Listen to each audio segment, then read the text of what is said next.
Linux devices are on the rise. The Pine Phone and Pine Tab, the Librem 5, the Nekones, the Volophone.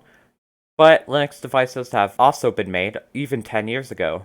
The Pandora, the Nokia N900, the Leapfrog DIDJ. But what if I told you that there's a Linux tablet partly made by TechCrunch that came out before the iPad, and it failed? Well, that's what this video is about. So, let's get into it.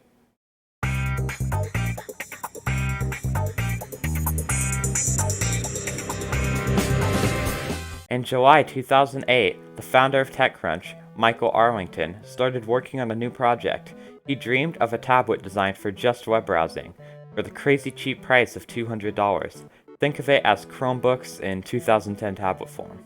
He wanted it to be as thin as possible, with only a single button for powering it on and off. His plan was to have it run a build of Linux with Firefox in some sort of kiosk mode in order to turn the browser into the OS for the tablet, again sounding like Chrome OS. He also wanted to include Skype for video calling through the tablet, and he wanted to call it the Firefox tablet, although that never became the official name. 1 month later, on August 30th, Arlington released an update on the TechCrunch with prototype A of the TechCrunch tablet. It looks more like an old monitor without a stand than a tablet. Obviously, the dream of having a MacBook Air thin tablet is still in the works. Luckily, in January of 2009, Arlington released a third update. They now have a team working on the project led by Louis Monier, the founder of Alta Vista, one of the first search engines, and they also have a new prototype, the Prototype B, and a new name, the CrunchPad. The new prototype looks far more complete than the first one, and it has decent specs for its time too. It's got 1GB of RAM, 4GB of storage, a 1024 by 768 capacitive touchscreen, and the cost to make the device was just over $200. So, they're now intending to sell it for $299 instead of the originally planned $200, unfortunately. It also ran a custom version of a Linux distro you might have heard of called Ubuntu. I don't know if you've heard of it, and it's pretty obscure. This version of Ubuntu is also modified with a custom WebKit browser. They also released 2 videos of the prototype, which you could watch in the description, although I'm having one of the videos play in the background, so you kind of get the gist of it from that. On April 9th, Arlington accidentally leaked a picture of his own product on Twitter. Whoops. Later that day, David Coway from TechCrunch posted another picture of the CrunchPad on the TechCrunch, saying that there would be an update in the next week. There wasn't another update until June. This prototype does look very slick though, especially compared to Prototype B from January. Kind of reminds me of the iPad mini, which is impressive considering that this was 2009, before the iPad was even out, and look how the first iPad looked. Later in April, TechCrunch uploaded another video of the CrunchPad, which again you could watch in the description.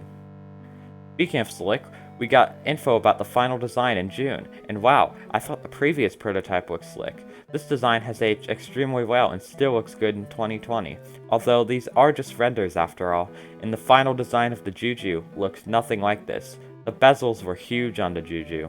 TechCrunch also revealed that they were working with Fusion Garage for the software. Spoiler alert, that was a huge mistake. In July, Arlington founded CrunchPad Inc. in Singapore, and TechCrunch said the CrunchPad prototype would be coming later in July, and it will be available ASAP as possible for only $300. And in November, Fusion Garage's CEO, whose name I can't pronounce, emailed Michael Arlington saying that the investors want Fusion Garage to pull out of their partnership with the CrunchPad. Also, in November, Arlington announced on a podcast that the CrunchPad would likely retail for $300 to $400 and be subsidized by features that are sponsored but won't impact on the experience.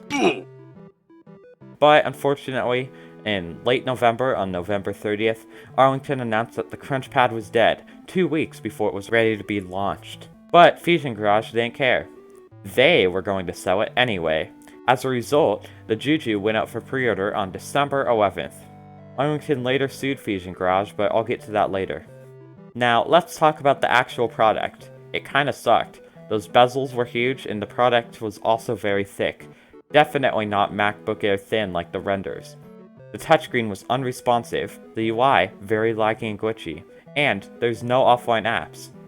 At least some websites work properly, but not YouTube or Hulu. Sometimes Wi-Fi networks didn't show up, and the battery is just horrid.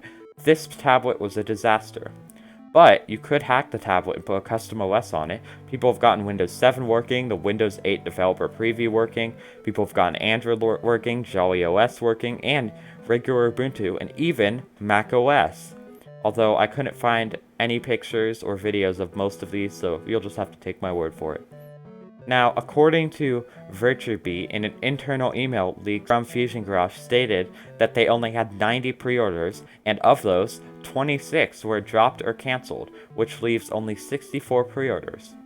Fusion Garage never released sales numbers after that, but I theorized that the orders after the pre-order period were slightly more successful given the JooJoo hacking scene that happened for a while after its release. On November 11th, 2010, Fusion Garage stated that the tablet has reached its end of life, only 6 months after they actually shipped the pre-orders. Eventually, in January 2012, Fusion Garage went into liquidation and owed creditors $40 million, and that was the end of Fusion Garage. Now let's talk about that lawsuit from earlier. Fusion Garage had worked with the TechCrunch team on the CrunchPad, and Arlington claims that they knew TechCrunch owned the trademarks for the CrunchPad from the beginning, and Fusion Garage even made a post about it, stating that they know TechCrunch owned CrunchPad on their blog, which got deleted during the lawsuit. Arlington also claims that they wanted to blow up the partnership from the beginning, so Arlington sued Fusion Garage. But in August 2010, the court ruled that Fusion Garage and TechCrunch were business partners, so the lawsuit got dropped. Fusion Garage also got sued by a Linux kernel hacker for violating GPL by not making their source code available. But Fusion Garage put the source code on their website during the lawsuit, so they got away with it. And thus concludes the sad story of the CrunchPad and the JooJoo. I did a ton of research for this, so if you want to fact check me, all the sources are in the description below. Also thanks to patrons who donated $5 or more, Michelle Vantino, Sam Covett, and Jim Peter. Become a patron using one of the links below. See ya!